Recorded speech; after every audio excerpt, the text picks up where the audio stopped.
Okay, we're learning the Maamer Yehuda Ata part 2 coming up. We're going to be learning Gimel now. So, now let's get into it. Ois Gimel, we're going to get into more depth about what's Reuben, Shimon, and Levi in order to get to Yehuda. And we're going to touch on the idea of the three pillars that the world stands on. Let's get into it. It'll be our Indian explanation of the idea is Hine Gimel B'chinas Hanal.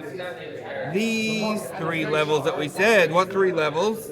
Reuben, Shimon, and Levi. Reuben, Shimon, and Levi. Hem Gimel Kavim Shalem Olam Oimed. They represent and embody the three pillars that the world stands on. Yeah, you want to say Levi?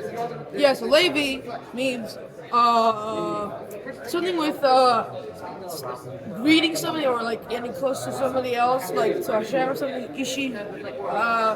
I didn't really understand that part. Connection, yeah. Which is supposed to be emes, which includes also the anger. Beautiful.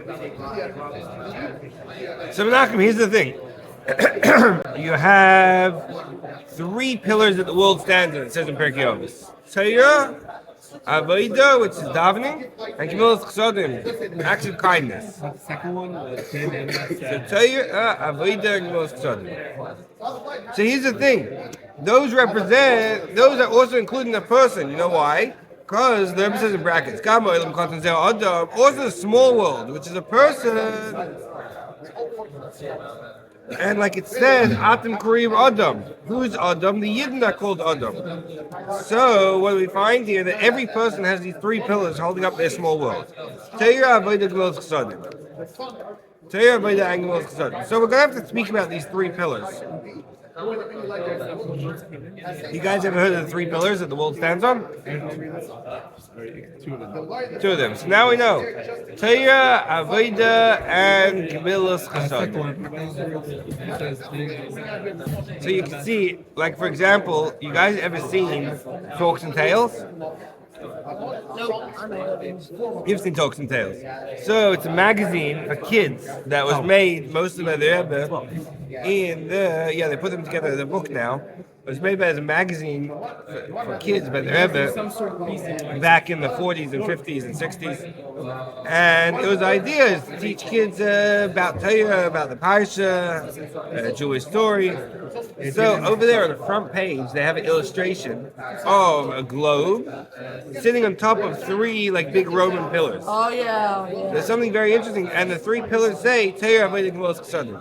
But the Rebbe told them they should specifically make acts of kindness, Gemilas Chesed, on the right side, Torah in the middle, and Avodah on the left side, which is actually out of order of what it says in Perkei Avos.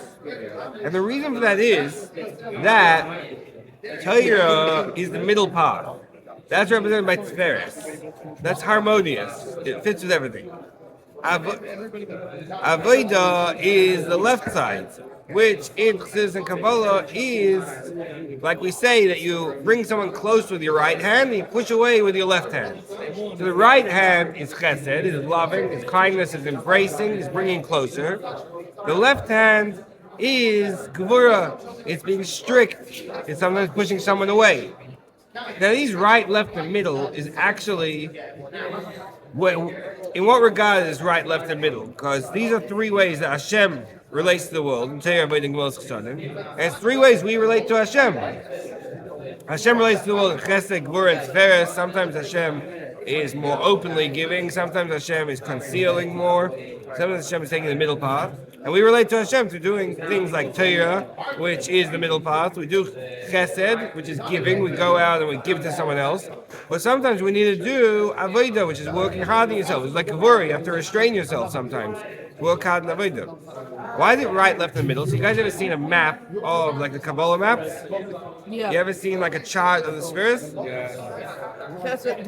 We used to have one here. Yeah, exactly. So if you look at it, all the bubbles on the right side, all the circles on the right side, stop. The middle of that is chesed. On the left side, the middle of that is gvura. The middle one, the middle is spheres. So that's why it's referred to as right, left, and middle. Oh, perfect. I was wondering where that went. Thank you so much. You have right, left, and middle. Fantastic. You guys see it? Right over here. You have chesed, gvura, and tiferes. Fantastic. So now we figured that out. So Bechilas Reuven, Ava, who kav Gemilas Chassadim. So what does it mean to be like Reuven? So he's a person who's on the Gemilas Chassadim path. He's someone, he's constantly going out, he's donating to very many causes, he's helping people. He's a Gemilas Chassadim person. He's volunteering for the local hospital. Saving the whales. Exactly. When I was in Oregon for a Hashanah, so there was one lady who came to shul, but before Tkiyas Shofar, she left shul. And she didn't come back until the next day. She only heard Tkiyas Shofar on the second day. I couldn't figure out what happened. So she told me that at the homeless shelter, someone had to take a day off, so she promised to take over. She was feeding the homeless.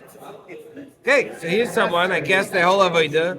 Obviously, she's not 100% from yet. And she asked me what was better, to be in shul or to be feeding the homeless. What would you guys say? What was better, to be in shul or to be feeding the homeless? I would assume feeding homeless. I know, I told her after feeding the homeless, she couldn't come back and heard shofar. But anyways, she's someone who clearly, her whole avodah is Gemilas Chassadim, not avodah. Avodah means avodah tefillah. She's someone who left shul to go feed the homeless. So obviously, I'm sure by next year she's going to be in shul the whole Rosh Hashanah. But at the moment, she's someone who's doing a lot of Gemilas Chassadim. Then there's another type of person. There are some people who, what their avodah is tefillah. Can you give me an example of someone who's like avodah? What? Only avodah tefillah? You have some people that their main mission in life, they're not like Reuven. So now we discussed Reuven. Let's move on to the next one. We'll give an example in a second. So someone like Reuven, this lady's like Reuven. Her whole avodah is giving. Is loving of key because kasher yesh le'avas Hashem. When someone has love of Hashem, yesh le'gam avas Yisrael. He also has love of his fellow Jew. Why is it that avas Hashem leads to love of his fellow Jew? Why is it loving Hashem leads to love of his fellow Jew? Sharei avas Hashem avas Yisrael hem kulakad. Because loving Hashem and loving your fellow Jew are all one. Wow, we just learned something fascinating. Think about it for a second. There's many different explanations given to this in Chassidus, and the most simple one is like this: tell me, Chaim, do you love Hashem? Yeah. And are Jews connected to Hashem or are they separate? Connected. So every Yid is connected to Hashem. Surely, if you love Hashem, you love your fellow Jew. There are a lot of other explanations as well. Given in Chassidus, for example, Yidden in Torah are called the sons of Hashem. Called Banim L'Makim, B'nai B'chai Yisrael. So if you love someone, obviously you're going to love their kids also. You know, you never see your best friend in shul, and you're like, hey, you know who's really annoying? That kid running over there, yeah, your kid, yeah, he's really annoying. No, you don't do that. You see your best friend, you're like, oh, your kid's running around, so good to see he's getting so much exercise. So, he becomes someone whose whole avodah is love for Hashem, like Reuven. Since Reuven's whole avodah is leading to Avos Hashem, therefore he's all about Chesed. We're going to say two statements of it. You ready? Number one, that Ava is the cause for Chesed, and its inner intent. Think about it. When are you going to do Chesed? Let's say you see your cousin. It's your cousin's birthday, so you're like, okay, I'm going to buy him a nice, big, expensive present. Why would you do that? Because you think he's annoying? Because the reason someone would do an act of Chesed is because they love someone. And sometimes it's more a revealed feeling of love, like for example for your parents. Sometimes it's a lower feeling of love, more like a goodwill. If you're like Reuven, that Reuven's whole avodah is Re'iyah, is seeing such clarity in Elikus that then he starts to love Hashem, so his whole avodah is Chesed, because Chesed is the backdrop of Ava. Ava is the backdrop of Chesed. When you love someone, then you're going to do acts of kindness to them. Fine, so let me ask you, Menachem, do you ever do acts of kindness to yourself? Do you ever buy yourself a present? Yeah, for you. Do you ever buy yourself a donut? Yeah. So do you buy yourself a donut because you love yourself, or because you're annoyed at yourself? I mean, it's more sad. Money. To make myself feel good. Yeah, it's a positive. You're looking for the positive feeling. Like people say, you gift yourself something. Like it's because Ava is a backdrop, love is a backdrop of Chesed. Now the Rebbe is going to give another description for the Kav HaGemilas Chassadim. You ready for this one? For the right wing. for the right side of Gvilas Chassadim. It's Hamshachah M'mayla L'mata. It's drawing down from above to below. Do you know what's the difference? Yeah, Chesed. What's the difference between above to below and below to above? It's like the difference between a waterfall and boiling water. Waterfall is all coming straight downwards. Let me give you an example. So imagine, Chaim, you're walking down the street. That's a great example. And you That's the best example of ever see, heard. That's the best You didn't example. even hear the full example. No, I already know the example. yeah, listen up. I already stopped. Let's say you're walking down the street Yeah. and you see some homeless person. And then you go over to him and you give him $1. So I can ask you, who's in the higher position, who's in the lower position? You're in the higher position financially. And emotionally, who's in the higher position, who's in the lower position? Emotionally? Yeah, who needs love more? The guy. The other guy. So you're giving him money and you're giving him love. So you're coming from a higher position and you're giving straight downwards like a waterfall. As opposed to the other way around, we're going to see what building your way up is very, very momentarily. Okay, let's get into Shimon. Let's get into Shimon now. What's Shimon's whole avodah? Because Shimon is yira, is fear. Fear doesn't mean being scared. Fear is like being in awe of Hashem. Who kava avodah? So he's on the left side. He's a guy who's all into avodah. It's the inyan tefillah.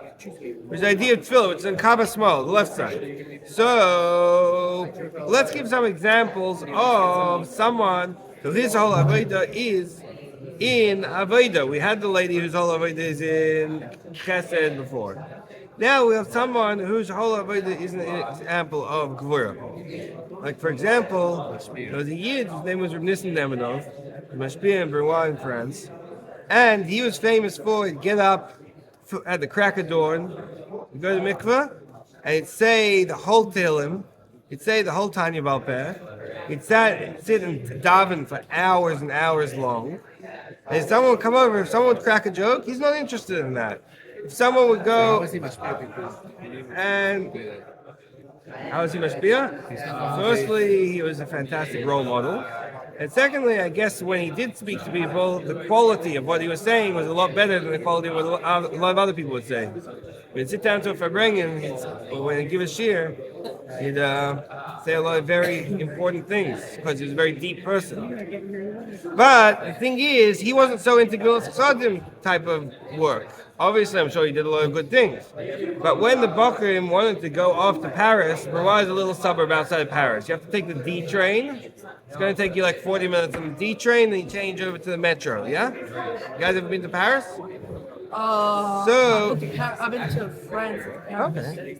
So here's the thing. The Bochurim wanted to go Mitzrayim, and they said that so many Jews in Paris that need to put on tefillin. The Rebbe just came out with a tefillin campaign. So Reb Nissen was very, very upset about this. He was like, we can't be doing this. Guys are going to be running around Paris. Paris is not exactly the most appropriate place for a yeshiva bacher. What are you going to be doing in Paris? You're going to get up to trouble. Like, no, we need to put on tefillin on people. And he's like, yeah, it's very good to put tefillin on people, but like, why would you go to Paris? You should instead like work on having more kavanah, better intention when you're putting on tefillin yourself. You know, he says, the Rebbe says that we should all improve with tefillin. So why don't you just spend more time meditating before you put on tefillin? That could be your putting tefillin. So in the end, he let them go. But we see this is someone, it's not that he has any problem with tefillin. Obviously, it's the most important thing in the world with him. But he's so enraptured in the idea of avodah. To him, it's so important that people should be spending time davening, and people shouldn't be doing anything that's going to distract them from serving Hashem and from being a Jew like you're supposed to be.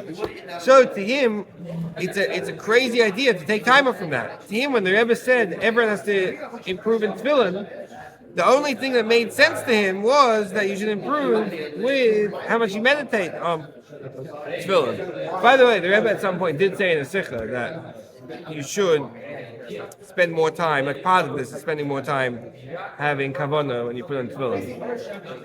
You guys know the kavanah when you put on tefillin? It says in the siddur, yeah? Yeah, that you should subjugate your heart. Yeah, you should remember that it says in the tefillin that Hashem took his time Mitzrayim and he's one, and therefore he has the power to do whatever he wants in the world. And thus, therefore, we should try to subjugate our desires to just doing what Hashem wants. Okay, so we have someone who's like Reuben, yeah? Menachem, we have that lady in Oregon who's like Reuben. She's just doing chesed. We have Rabbi Lever, who's like Shimon. He's just doing avodah all day. Now, the Rebbe says in brackets over here, Tefillah Gufa and Tefillah itself, when you Parashat Kriya Shema Kanal. The idea of Yira is most expressed in davening in the second piece of Kriya Shema, because over there it says, if you'll listen diligently, that Shimon's all about Shama, it's all about listening. If you listen diligently, and then later it says, if you don't listen to Hashem, then all the bad stuff's going to happen. That warning you about the bad stuff is very much a Yira type of thing. Yeah, it's not exactly chesed. You don't open a soup kitchen and tell everyone, make sure not to be take on credit card debt, otherwise you might get homeless. No. Once you're there already, it's chesed. Yira is when you tell people, be very careful lest you be exiles from the land. Yeah, you ever read the translation of Krishma? You should do it sometime.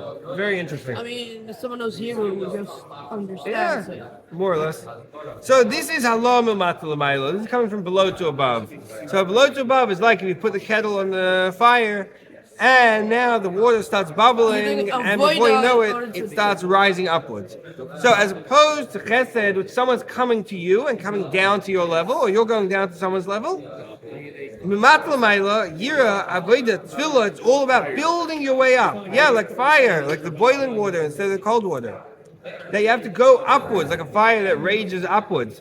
So over here, it's very different. As opposed to just coming down. Someone's like, okay, I'll come down to your level. Here, I'll work my way up. Which is why that tefillah is called, they refer to tefillah in Chassidus by what it says about Yaakov's dream, a ladder that's planted in the ground, and the top of the ladder reaches into the heavens. Because davening is somewhere where someone starts off, you start off your day, in a very base physical state. You're like a person, and people like to sleep, and they like to eat, and they like to have pleasure, and, but then through davening, you slowly lift yourself up, and you make your emotions and mind more in tune with Hashem, so you get yourself closer to Hashem level, closer to your neshama, closer to what you should be. As opposed to waiting for Hashem to come down and reveal himself to you, instead of being like chesed, that's all about just giving and going down to someone else's level, Gvura is more about, okay, let's get real, let's work my way up. Which is why Gvura is very strict. Some people, when they're working on themselves, they have to be very strict with themselves. Let's say, for example, you have a bocher, what? What's the example? He wants to stop smoking. Beautiful. You have a guy who wants to stop smoking. He realizes smoking is very unhealthy. So he wants to work on himself to make himself a better person, to have better health. But that's going to take a lot of stringency. It's going to take a lot of self-discipline, a lot of self-control. Fine. Now let's get on to Levi. Chesed could be very artificial ghost. It could be a kickstart. It could be like an inspiration. Chesed could be like an inspiration. But once you get inspired, now you have to start working yourself. Now let's find out Levi. Levi. What's Levi? I'll shame you, Levi. He was named that because Leah said, now my husband's going to escort me. Who covered Torah? That's Torah. So usually in Chassidus, the husband is a marshal for Hashem, and the wife is a marshal to the Yidden. So that's Torah. Why? So through Torah, you solve the Yidden and Hashem are all one. The Rebbe is referring to a Zohar. You know what it says in the Zohar? You guys ever open up a Zohar Chelik Gimel? It's page Ayin Gimel. And you find out it says that the Yisrael, the Yidden, and the Raisa are all one. There's a few different nuschos. The Yidden, the Torah, and Hashem are all one. And then the meaning of that, the Rebbe skipped right here to the meaning. The deeper meaning is that through the Torah, it makes Yidden and Hashem one. So Torah is what connects you with Hashem. This is the idea of your husband escorting. My husband escorting me. Hashem escorting us. Hashem connecting with us. Through Torah, it makes a connection in issue with the Yidden's husband. Who's that? This is Hashem. Until the point you saw the Yidden and Hashem all become one. Becomes Levi, and that's why Levi who in is a continuation of Krishna.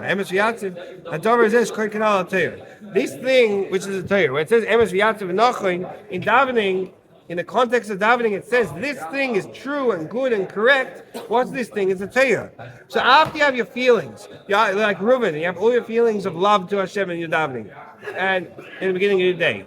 and you're like Shimon. They have all these feelings of fear. After that, you need to be like Levi and have a connection to Hashem. Let me ask you guys, why can't you just have love and fear? Why do you need to have the Torah afterwards? Because here's the thing, feelings come and go. Feelings are very fleeting. If I have love and fear for Hashem right now, in 5 minutes I can walk down the street and go past the bakery, which bakery? Glick's Bakery, and I can feel love for a donut. And I can feel fear that I'm going to miss out on the donut. I'm going to have so much FOMO. So, feelings come and go very easily. If you're someone who just goes with your feelings, today you'll be so excited to do a mitzvah. Tomorrow, you'll be so excited to go play video games. You know what I'm saying? So what does Torah do? Torah changes your mind. Torah, when you learn something, when you learn anything, it changes the way you think. So, this is permanent. Thing you learn changes. Yeah. Yes, slowly, very little by little. So, more you learn Torah, the more your mind is on Hashem wavelength. The more the Torah is part of your mind. Also, when you memorize Torah, the Alter Rebbe speaks about the Torah. When you memorize Torah, the information becomes part of you. You have that information in you now. So now, when you invest, that's the way you're turning Torah. Let's say you take your feelings in davening, your love for Hashem and your fear of Hashem, and you learn Torah with that passion. Now you've invested your feelings into something permanent. Now you've taken those feelings and put them into something that's going to stay with you. Now you have Torah, which stays with you. You love it, Ishielai, makes Hashem escort you. It makes Hashem part of you for the rest of the day. And you've taken those feelings before they disappear, before they fizzle out. You've invested them into something long-term. This is really, really important. You guys know about long-term investment? Love and fear of Hashem is like getting Bitcoin, yeah? Today it's worth 100 million. Tomorrow it might be worth $5. The next day it might be worth $1 million. No idea. That's like feelings. They come and go. Then a Torah is like buying a house. It's permanent. It's something you have long-term. So I guess if you learn Torah with your feelings, I guess it's like buying a house with a reserve of Bitcoin. Maybe that's what it is. Maybe it's making a real estate meme coin. Did we learn Okay, tomorrow we're going to find out how this all leads up to Yehuda. I can't wait. Did we learn something?